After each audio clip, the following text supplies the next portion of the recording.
Welcome to TMZ Live. Harvey Levin here. Charles here. So we put some pictures up last night of Matthew Perry hours before he tragically died. Less than 24 hours, really. And the story we're about to tell you underscores what we have said from the beginning, which is that we heard from a lot of people he was in a very good place mentally, physically, and he was living his life and the trajectory was upward. Right, and the young lady who was sitting at the table with him at the Hotel Bel Air on the day before, on Friday afternoon, around 2:30, they had, from all reports from people who were there, that there was a very intense, not intense, but engaged conversation, that Matthew really wasn't paying any attention to his food or drink and was having this conversation with a woman who we didn't realize who it was until after we posted the photo. And then she actually spoke out about that final meal, that final date that Matt had with, her name is Athena Crosby. She is a 25-year-old model and entertainment reporter here in town. And this is what she had to say about that day. She said, "I'm so devastated from his death, but felt it was in poor taste to talk about it publicly, as the attention should not be on me, but rather on him and his legacy. But indeed, we were friends, and I was one of the last people to speak to him and see him before he passed. I want to emphasize that Matthew was in extremely good spirits and talked to me enthusiastically about the things he had coming up in his life. He was so happy and vibrant. Please refrain from any speculation surrounding his death and know that the man was on a comeback and truly deserved more time on this earth." So we told you about the fact that he had already signed on to a movie in which he was going to star. It was going to be a drama, that he had several TV projects, episodic projects, for series actually, that he was working on, and that aligns with everything that we were told. Yeah, in very good spirits. And it actually just adds to the tragedy, really, of him being gone, as Athena said there. We actually spoke to her just kind of additionally, and she said he mentioned playing pickleball on Saturday and how excited he was for that. Now, of course, we know it was only a little time after he played pickleball when he went in the hot tub, and that's where he passed away. So just to kind of show, I mean, any speculation there may have been that, oh, maybe he took his life, maybe he was depressed, whatever, that just wasn't the case. You know, it just wasn't the case. This was clearly accidental or some sort of medical emergency, because he was in good spirits, was happy to exercise, and kind of was looking forward to each day ahead of him. Now, speaking to the drug speculation about drug and an overdose, one of the tests that the coroner's office does in cases like this is there's an initial testing, a less in-depth test for things like fentanyl, because we've seen that so often in overdoses. Right. They did test for fentanyl. We know that they tested for meth as well. And it was negative. Negative. So that is not the situation here that we're dealing with. And so we told you as well that these toxicology tests, because there were prescription drugs there, we have no idea if he even had taken them. But this is something that the coroner always does, and it's why the cause of death was deferred, because they want to look at the toxicology reports, analyze them, and then depending on what they saw physically, they're going to see if there's any connection between anything in his system and what actually happened. But as you said, you know, meth, fentanyl, no. The toxicology report probably will take minimum 6 weeks, and could take longer. We were looking back at Lisa Marie Presley's case when she died. It took actually 6 or 7 months before they came back. Months? To toxicology. Yes. Months. Yeah, that's unusual. Before it came back. So. Unusual. It usually takes 6 to 12 weeks, but that's 7 months is really unusual. Yeah, apparently LA County. Yeah, they're super backed up. 4 to 6 months is what they're saying now. Yeah, I just have a feeling this is going to go faster, and they do that sometimes. Sometimes they will, if they can. I mean, it just sounds like the county is really backed up. Though we've seen other cases outside of LA where it does come back much faster, but LA County has its own issues right now. Trinity Moses from Williamsburg, Kentucky, here to talk about the Matthew Perry autopsy. I don't think that it was anything drug related. as far as illegal substances, I think that he was really focused on his recovery. And I think that he had been playing pickleball 2 hours prior. He was just simply exhausted and decided to go relax in the jacuzzi. And it was just, he went into a deep sleep and it was an accident. And again, Yeah. we don't know. The only thing we do know is no illegal drugs were found at the house. We know that. We reported that when we did the story and broke it. But there were some prescription drugs. And again, we have no idea whether they played any part. And that's why nobody's going to know until this toxicology comes By the out. way, I want to show you just a couple of photos here because Courtney Cox was actually out. And it was the first time that she'd been seen in public since Matthew's death. She was in Nobu with Went her to boyfriend. Nobu with her boyfriend. And I mean, you can tell she's been going through it. And we heard from the entire cast, obviously they are They're completely devastated. devastated and said that they just need more time before they speak out and say more, but obviously they're mourning his loss. So, Okay, we are going to move on. yes, moving on now to a little. There's always a Halloween controversy that comes. This Somebody always happens. wears something that just people go, And in this year, it is Khloe Kardashian who is getting slammed for what has been deemed by folks on the internet as blackfishing. Looking at her photos here with some friends, they dressed up as the Bratz dolls. Yeah, I had to look it up also hard to Yeah, know what no the idea Bratz in the dolls morning were. meeting. It's after our time, but they felt, people saw the photos and felt like her skin is just, I was going to say a little bit darker, but a lot a bit darker than it normally is. Well, see, that's what I'm wondering. It's Because not quite. when I, It's not blackface at all. Nobody's saying that. to me, it's bronzer. Yes. And I It's a I don't very know what- generously applied bronzer, and people Okay, feel I need that to it's stop being you. That's said. clearly not bronzer. If All anything, right. it's a spray tan. Here we gentlemen. go. Yes. Well, hold on a What? second. Isn't spray tan and bronzer the same thing? No, Same it's- It's just different how it's it's vastly applied. different. Nope. No, we're standing Nope. on this. Bronzer's for contouring. Spray tan is to like make yourself darker. But I'm more I'm out. confused why Khloe. Of course you are. But I'm more confused why Khloe even did this because Kylie recently got in trouble for the exact same thing when her Bratz doll came out that she was also blackfishing. So it's weird that Khloe would even have this for her Halloween costume anyways. And plus she was the white one. So to make yourself that dark when you're being the white Bratz doll is weird. Wait, is there a black Bratz doll? There is one. What There is one. color outfit does she wear? I do not know the Bratz dolls. That Oh. blue. I'm being told blue, Charles. You don't know the Bratz dolls if we don't know bronzer. No, but honestly, the real person who should be upset here is Kim because Chloe's Halloween costume just looks like Kim's It share does one look from like- Clueless. Get your own outfit, Chloe. It's the same Well, yellow. that's it's the the problem same thing. you've got? Yes, she It's dyed her definitely not hair the just same as blonde outfit, as though. Kim. It basically is. It's all the yellow. It's the plaid. It's the It platinum is blonde kinda- hair. it is kinda No, I Get know Get it's your similar. own I'm saying, outfit. but I'm saying Yeah. it's not the actual same No, outfit but look because at they're that's not Kim. the same That's size. Kim Come on. and North. That's Kim is Alicia Silverstone. Now go back to Khloe. It has got the same kind of vibe. Guys, Yes. do I have to break down fashion for you? There's so many differences Dear between God, those outfits. Charles, do not break down fashion for anyone. But wait a minute. On a serious note, I'm Yeah. a little bit confused About the because- blackfish. Yeah, well, right. What's the because- point of it? Well, and when do you cross that line? If I From mean, you're allowed to blackfishing put to blackface. Oh, right. I mean- no, I get that. But Yeah. but when you put bronzer on, by definition, it makes your skin darker. Yeah, but there's just a feeling as a woman where you know that you're changing your color too much. Like you just know the line. You know that like you're getting too dark, that your skin's like Or not maybe you starting to don't match know like the your line, neck. and that's the problem. Someone should have knew the line. She has people, Charles. Nicole from Tennessee here, and I completely agree that every year there's always some Halloween costume where we have to remind people that Halloween is for dressing as characters and not cultures. Now, as a semi-Bratz historian and former collector Ooh, myself, okay. Excellent. there are 4 Bratz dolls, and each of them are a different ethnic background. Now, Khloe, when I saw them, I was like, oh, Khloe is dressed as the Bratz character Khloe, because Khloe is the white Bratz character with long blonde hair. But if you scroll to the end of her Instagram post, you see that the reference photo is one that was drawn by artist Hayden Williams.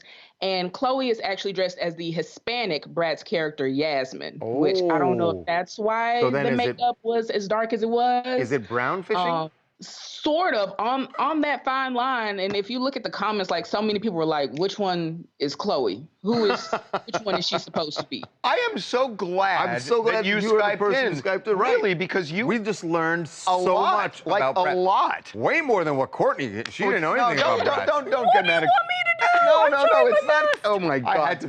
Why could you not I wasn't just going to take take a the nice shot? moment? I was definitely going to take the shot.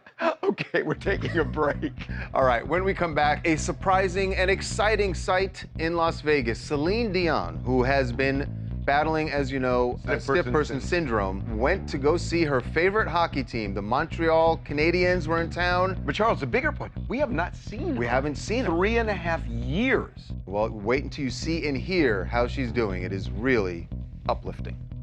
It has been a long time since we have seen Celine Dion out and about, and even longer since we've seen her perform. But in Las Vegas last night, something that I just, when we saw this morning, we're like, this is amazing, because we know that she was diagnosed with stiff person syndrome, and it is a horribly debilitating disease that she's dealing with. If you think about, like, when you get a cramp and your muscles tighten, think of muscles tightening horribly, and it can last an hour, 2 hours, even longer without relief. I mean, just think about the pain you have when you get a cramp.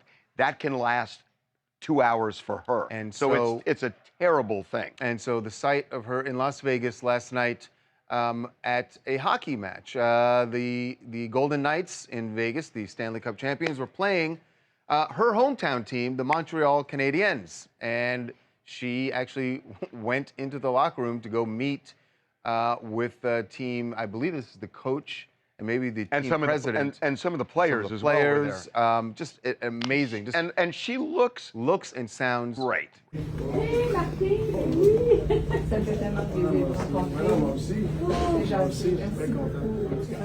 How are you? Nice to meet you. How are you? Nice to meet you. Just stay healthy, strong, healthy, nothing wrong. Do what you do best. One more. Sorry. I'll keep. How are you? Very nice to meet you. Wow. These guys, you can tell, like, they're all in awe. Oh, they are in awe. And I was going to say, and she looks absolutely amazing. I mean, just looking at her, we haven't seen her in 3.5 years. She was there with her sons at the game. She decided to take photos with everyone in the locker room. She talked to the players. She met, you know, some of the people on the staff, the coaches and things like that. So it's weird because we haven't seen her in 3.5 years, and hearing from this very terrible disease that she does suffer from, you don't really see it when she's out and about. Yeah, there's no cure for this and very little treatment. And hopefully they've found something that is giving her longer periods of relief.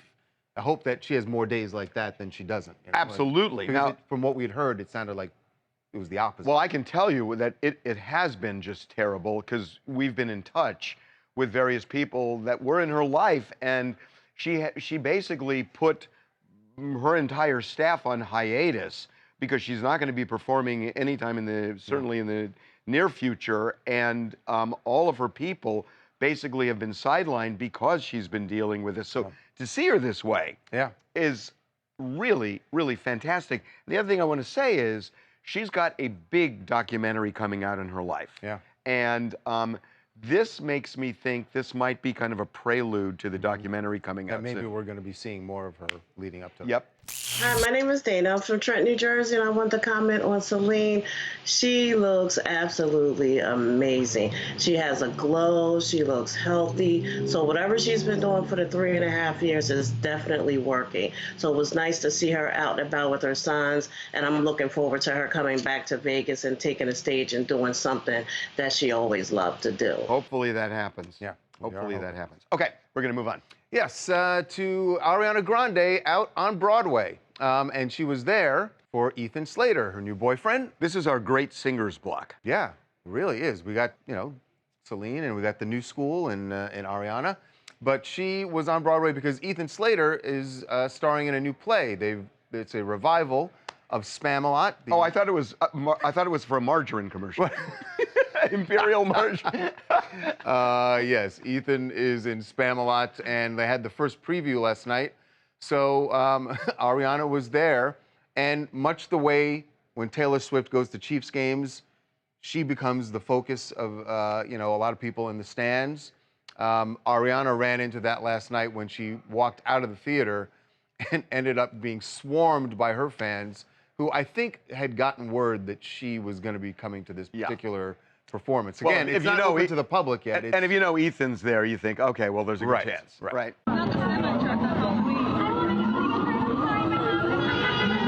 And guys, we know, I mean, she looks very happy here. Obviously, she's overwhelmed by the fans. But we know from sources connected to her that she's actually enjoying going out more and being around people. We didn't see that with her relationship with Dalton. So it almost appears that she's confirming to us that she's maybe a little bit more happy in this new relationship with Ethan.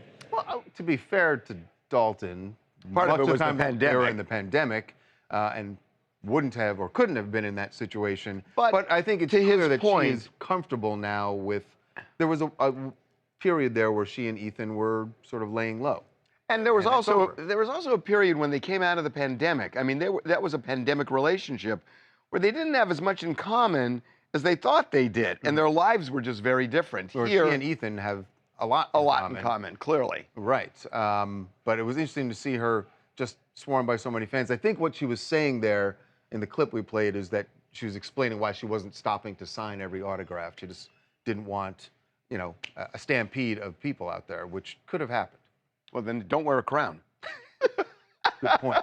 Good tip. Hi, I'm Chris Summerlin, and I just want to say that we have been talking about Ariana Grande's personal life too much. I need new music. I need that brown hair. I need another Thank You Next, another Breathe In. Ariana Grande, get back in the studio and stop going to New York and go into the studio. Well, she's allowed to live her life. When the strike is over and they finish Wicked, you'll probably get some music, right? I would think so. Okay, we're going to take a break. All right, when we come back, AI is now under government regulation. President Biden signed an executive order that puts the tech companies on notice about how they develop this technology. But what does it really protect? How is it going to affect you? We are going to be joined by an expert in the field, and she will explain why this is an important thing he signed, but it's probably not the last piece of government regulation we're going to see. Well, you had to see this coming. The wild, wild west that was AI has a new sheriff. His name is Joe Biden. Wait a minute, is that really him or is that AI? Yeah. The president signed an executive order earlier this week. Yeah, is it AI? I don't know. I'm not going to make any jokes. But this executive order basically puts the tech companies on notice that you can no longer just do whatever you want when it comes to AI. There are certain tests that have to be run, and those results of the test have to be reported to the government. It's not spelled out this way, but it certainly sounds like, depending on what those test results are, the government may step in and have even more regulation. Because, look, they got to guard against cyber attacks. They got to guard against people using AI to make weapons and things like that. But does it go far enough? And what are the tech companies going to say about all of this? I feel like they probably want some regulation, but not too much. But this does not cover all that ground. It covers some cataclysmic issues. But there's a lot still out there. There's a lot still out there. Joining us now to talk about how the tech companies will respond to this, Marva Baylor is a tech executive and AI advisor. So she knows she probably knows better than the president does what he signed probably true. On Monday. So Marva Baylor, welcome to TMZ Live. Hey, Marva. Hello, good afternoon and good morning. So this is an excellent executive order because tech is moving so fast, and we already have regulations in place actually for the last 10 years, as you mentioned, for cybersecurity. And this specific executive order is building on one that was written 6 years ago that actually predicted AI, 5G, and quantum computer. So all three of those are big areas for us to keep a watch on. And AI has really accelerated. And so this is not only for the tech companies, but if you think about it, the government agencies themselves, they need focus and they need coordination. So that's what I'm also really intrigued with this order, because it's giving direction to Department of Commerce, FBI, CISA, and all these other 3- and 4-letter agencies that some of us don't even know the names of.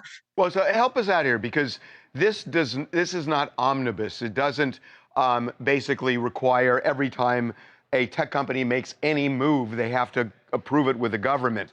What is the expanse of this regulation? It doesn't cover just day-to-day research and development. Can you kind of define what the parameters on this are?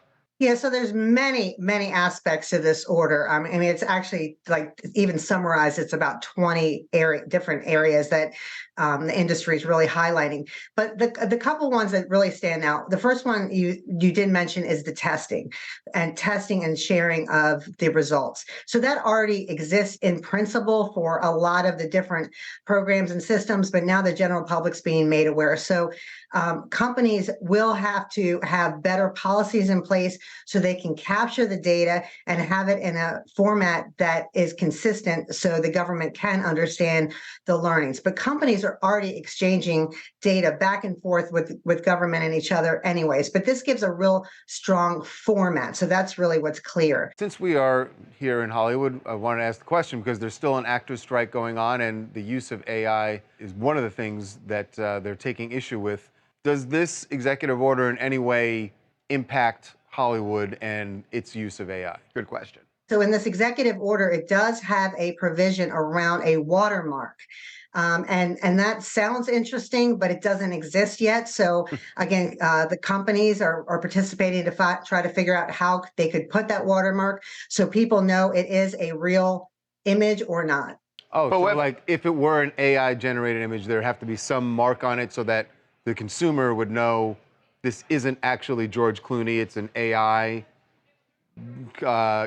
creation of George Clooney or simulation of George Clooney. Yes, that's correct. There is a provision for the Department of Commerce to put a watermark.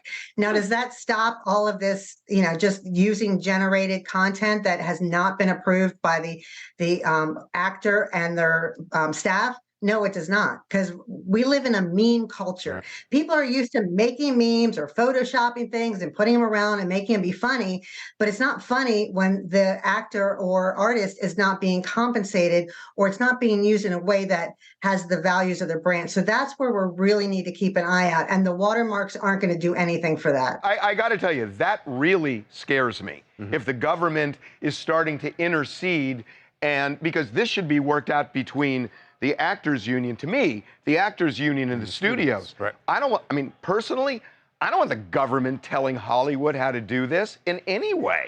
Well, the one area where we do appreciate our government actually, because patent and trademark laws are different for multiple countries. So it's even different in the States.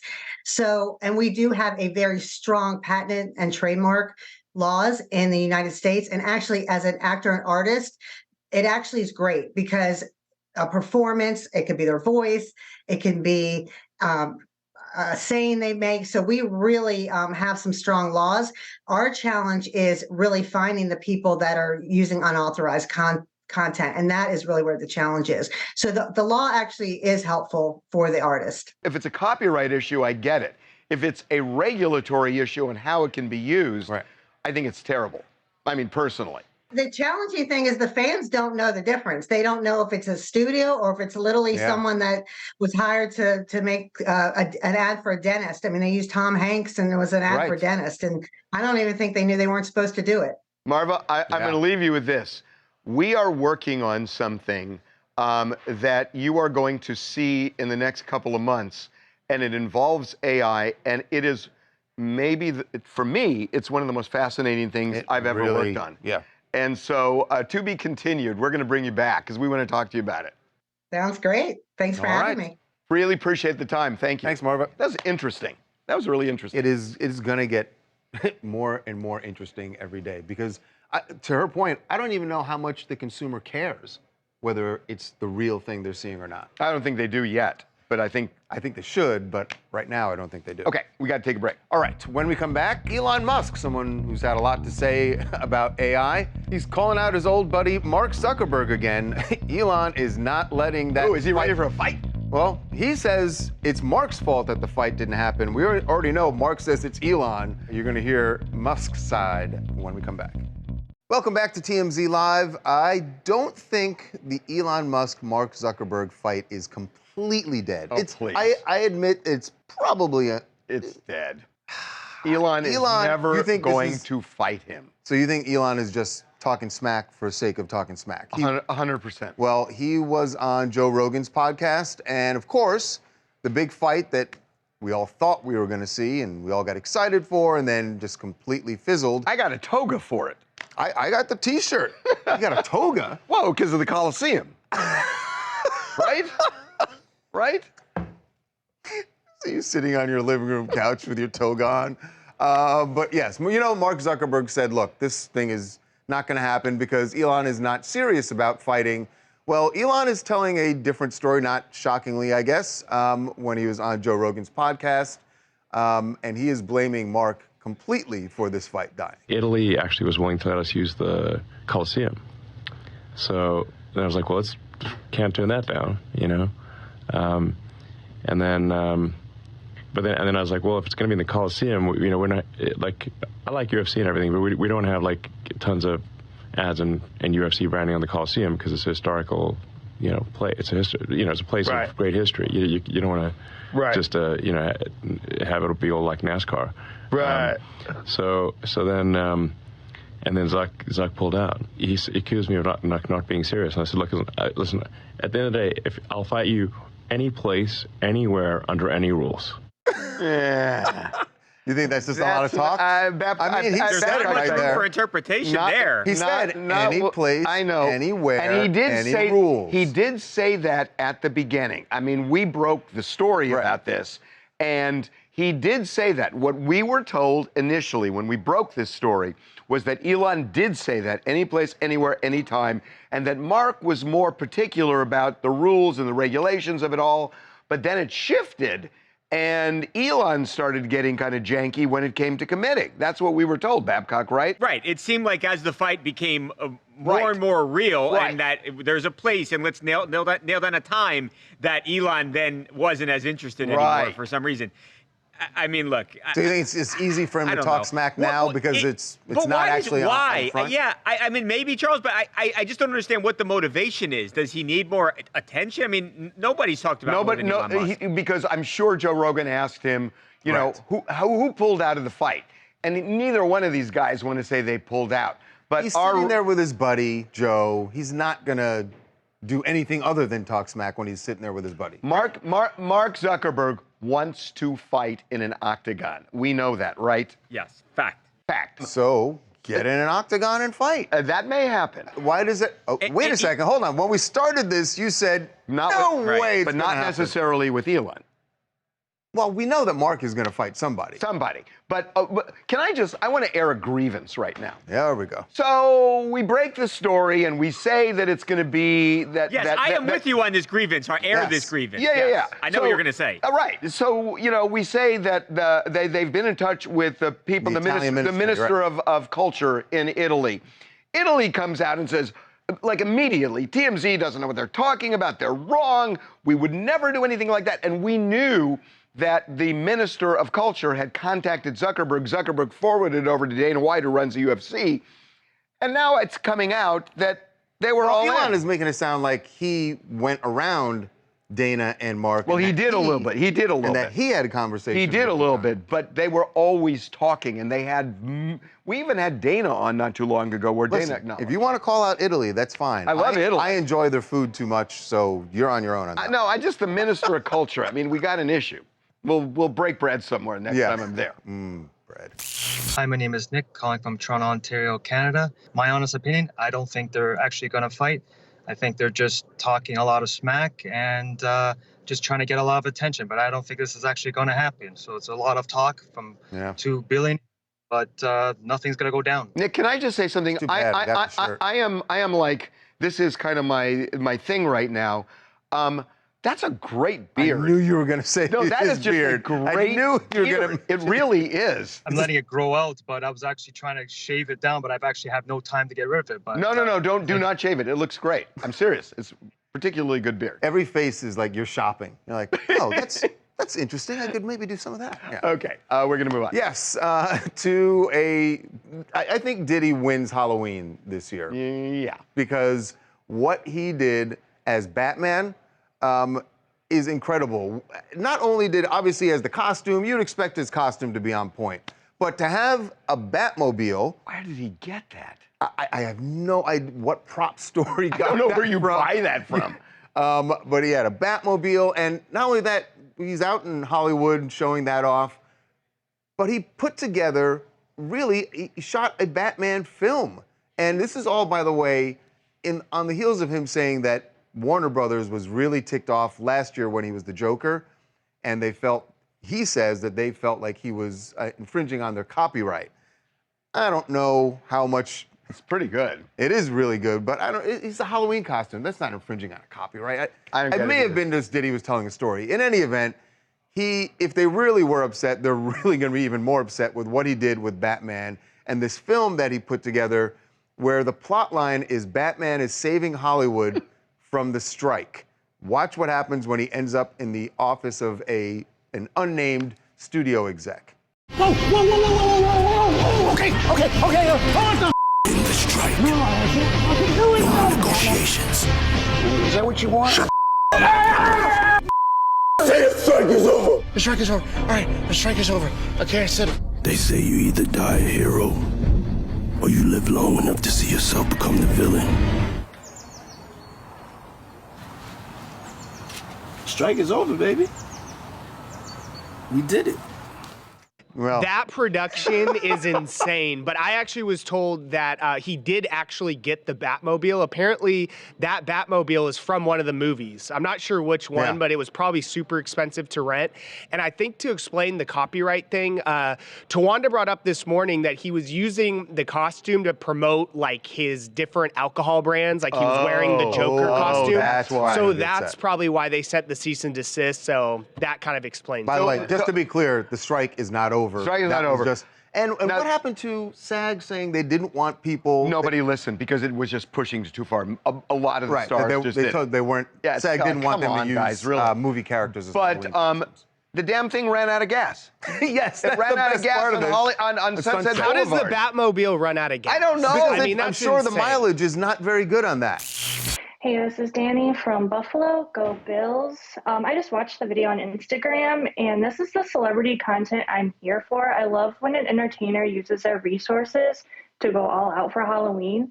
He's giving Heidi Klum a run for her money. He wins this. I mean, that's amazing. He shot a film. I know. He shot a film. Warner Brothers is going to be pleased with that. No, they won't.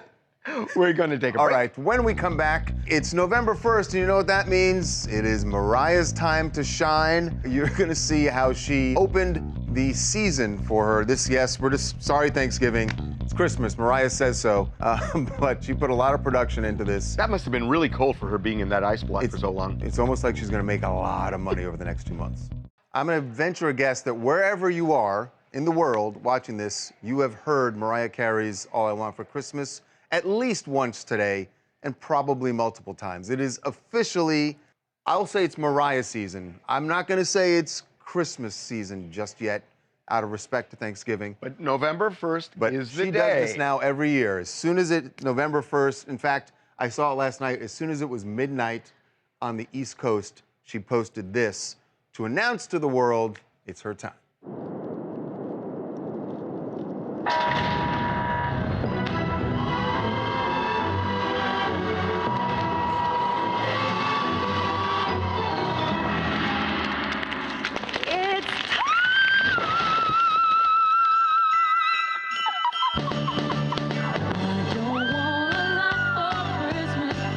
I saw you start to bounce. I saw the corner of my eye. You started to bounce a little bit, and you stopped yourself. I kind of love this. She makes it different every year, and so that was the production this time. But this year, she's doing something. Obviously, you're going to hear the song everywhere, but she's actually doing a tour to go along with all the excitement. Which is going Christmas to music sell tour. out like crazy. It is going to be everywhere. This is probably the smartest thing she honestly could do because we all love to look forward to November 1st because we know that we're going to get the It's Time memes, It's Time videos, the song's going to drop. I've already ordered my Christmas ornaments because I knew the time was coming. Wait, but no, you this order, is probably... whoa, you order Christmas ornaments every year? I've already like ordered new ones? Every single year. I do a new theme every single year. This year I'm going to do black, gold, and white for Colorado. Bougie. But yeah, everything's ordered, ready to go. But no, this is probably literally the best thing think Mariah Carey could have done because she's known as the Queen of Christmas. So why not do something for all the people that love her around this time? What is interesting about this to me is that Taylor Swift is coming out with a Christmas album.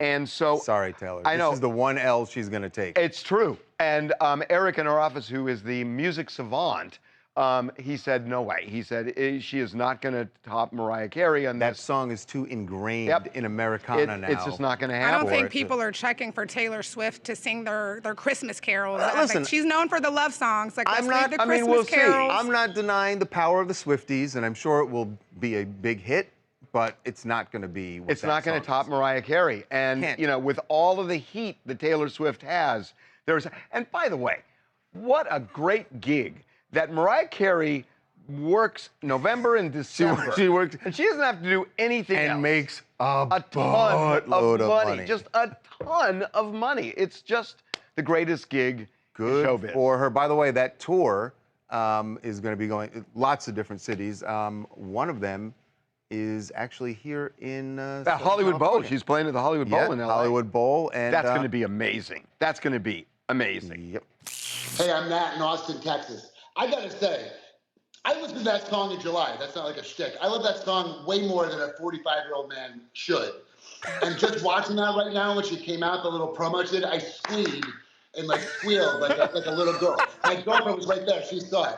I love that song. Like Bing Crosby, Mariah Carey. It's not an overstatement. It's like legitimately one of the most iconic Christmas songs there is. And good for her. People will know that song 100 years from now. Oh, yeah. By the way, one of the other places that Mariah's tour is going to be stopping is Yamava. It is the casino, Yamava Resort and Casino here in Southern California. And aren't you in luck that this week in our TMZ's High Roller Sweepstakes, you could win an incredible trip to Yamava Resort and Casino. It is the largest casino on the West Coast. You should go check it out. They've already gotten plenty of my money. The prize pack Did I not perform there? You did not perform there, no. But maybe they'll book you. The prize pack that we are offering, the sweepstakes, includes round-trip airfare, a limo ride from the airport to your own luxury suite, 2 tickets to Yamava Theater, and they have, like I said, people like Mariah Carey, Tiffany Haddish, they're big names. It's great. You get $500 for the award-winning spa, $1,000 free play for the casino. I could lose that in 4 minutes. $500 for their award-winning Pines Modern Steakhouse. So it is an incredible. It's really a great prize package. All you have to do is just watch TMZ Live or TMZ on TV. Right. And look for the word of the day. We put a word up every day. And then once you see that word, you go to tmzsweepstakes.com, enter the word, and then you are entered for your chance to win the prize This package. is a great package. This is a great prize. Okay. We are going to take a break. All right. When we come back, French Montana on his way back from Colombia. And guess what? The police and some drug dogs stopped him to get on his private jet. You will see how it all turned out. Welcome back. Harvey's still humming Mariah Carey's songs. No, I was actually doing Brenda Lee's song. Oh, that was Brenda Lee? Yeah. I can't tell the difference. You should work on your humming. It's really not very good. Anyway, French Montana might want to reconsider the fact he named his record label Coke Boys, which is fine. But when you go to Colombia... Not in Colombia. If you go to Colombia and then you're trying to fly out on your private jet, you might get stopped by the police and the drug dogs. Colombia, I love y'all. But y'all ain't have to do me like this. I ain't have to have them dogs in there like that. You know we Coke Boys, but you ain't Coke Boys for that. This I was coming to save the streets, bring the big load. They ain't buying that, no, we good. Look, if anyone invited this more than French Montana, who's also, his name is a reference to Tony Montana, Right. the biggest cocaine trafficker in movie history. So he invited this. I think it actually gives him some credibility. It makes him feel cool to get the drug dog sniffing as long as they didn't There's find nothing anything, he got there. to leave. Right. Yeah. It makes for a nice little video Can I because just you say- didn't get arrested. Look, I'm not into all these conspiracy theories, but they were petting, there was a point where they're petting there's the a dog, photo where the he's petting the drug-sniffing dog. And it's like, were these guys kind of starstruck? I mean, look at that picture. Who does that? Hi, my name is Imani McGill. I'm from Fort Wayne, Indiana. In response to the French Montana situation, I feel like this whole thing is a complete misunderstanding. I know rappers use gimmicks and riddles in their raps and also use wordplay when trying to name their labels. And so with French Montana naming his label Coke Boys, I can see how that can strike an eye to the Colombian police. And so with him still posting on Instagram that he needs bail after being released from Colombia, I feel like he's just trying to have some fun with his fan base. What he needs to do is just like paint a big soda on the plane. So Well, then it's a different. Really, and then he's gonna have Coca-Cola crawling up. Well, that's true. Yeah. Okay, what else you guys want to talk about? Hey everyone, it's Taj out in Atlanta, Georgia. I'm just talking about Matthew Perry and his tragic passing. I think it's super, super sad that at a young age he passed away under very suspicious circumstances. I'm glad that, everyone has always been a big supporter of Matthew Perry. I think he's an amazing actor. But we just, hate that this happened. A lot's been going on in Hollywood. So, sad day for that. I gotta say, Taj, the only, and I understand how the sentiment there. The It's only not thing I wouldn't suspicious. say suspicious. No. I'd say mysterious because we don't know what happened when he got in the hot tub at this point. But I wouldn't say suspicious. It's not suspicious. In fact, suspicious suggests foul play. Right. There was no foul But it play. is a mystery. They ruled that out immediately. It's a mystery until the coroner comes out with a cause of death. All right, when we come back, I know I said Diddy took Halloween this year. He did for his production, but this costume, this might be the best actual costume. You'll never guess who went as Joe Biden and Kamala Harris last night. This is a great unveiling. All right, Diddy takes the prize for best production of his overall Halloween presentation. I would agree with that. But I think Don Lemon wins for the actual costume. And I'm going to agree with that. Don and his fiance Tim. That is amazing. Or Biden. Come and on, Harris. That is amazing. I love it. I have to know from Don who did his makeup. I mean, that is nuts. And I gotta say, Tim too. Tim's good too. Tim looks great. They win costume, man. I mean, that is really remarkable. They did. Wait, Don Lemon is having last year. He's having more fun having left CNN certainly than when he was there. Yeah. He's just kicking it. Honestly, that Doing is his podcast, and he's having fun. That is awesome. Okay, everybody. Hope you have a good Halloween recovery. We'll see you tomorrow.